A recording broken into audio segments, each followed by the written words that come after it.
Assalamu alaikum, j'espère que tu vas bien. Depuis de nombreux mois, les musulmans sont accusés de pratiquer une religion où le pardon ne leur est pas assuré, où le paradis ne leur est pas garanti. Donc c'est-à-dire qu'en islam, finalement, il n'y a aucun projet, aucun moyen d'être sauvé le jour de la résurrection et que les pécheurs n'ont aucune garantie de rentrer au paradis le jour de la résurrection. Comment on fait pour répondre à cette allégation? Comment on sort? Nous allons répondre, Inch'Allah, avec un seul verset coranique qui sera largement et amplement suffisant pour répondre à cette piètre accusation. Donc dans la sourate 35, verset numéro 32, Allah Azza wa Jal fait une déclaration qui est absolument magnifique et splendide. Donc là, nous sommes dans la sourate 35 à partir du verset numéro 32. Ensuite, nous fîmes héritiers du livre ceux de nos serviteurs que nous avons choisis. Maintenant, regardez bien les différentes catégories.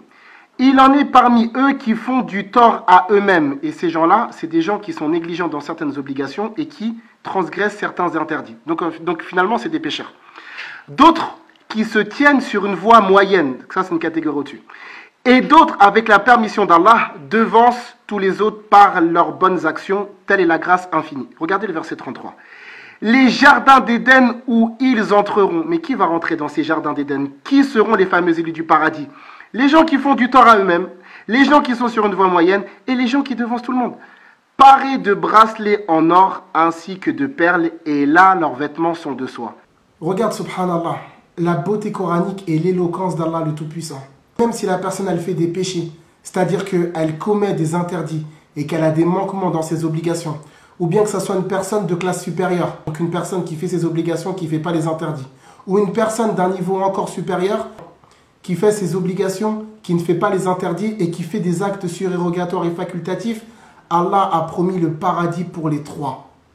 Alors comment aujourd'hui, subhanallah, il y a des personnes qui viennent nous dire qu'en islam, il n'y a pas de projet de pardon pour les pécheurs, tandis qu'eux-mêmes appartiennent à une religion où il faut sacrifier un innocent qui ne voulait pas mourir pour que leur Seigneur leur ouvre les portes de sa miséricorde. Subhanallah, imagine avec moi cette situation. Est-ce que ce n'est pas quelque chose d'étonnant, de stupéfiant? Donc, alhamdoulilah, tu as pu voir que cette petite allégation a été rapidement réfutée par ce noble et puissant verset coranique. Donc, j'espère que la vidéo t'aura été utile, bénéfique et profitable et que surtout, avant toute chose, tu aies pu voir le miracle coranique et l'immensité du pardon d'Allah le Tout-Puissant. Barakallahu fikum, wassalamu alaikum.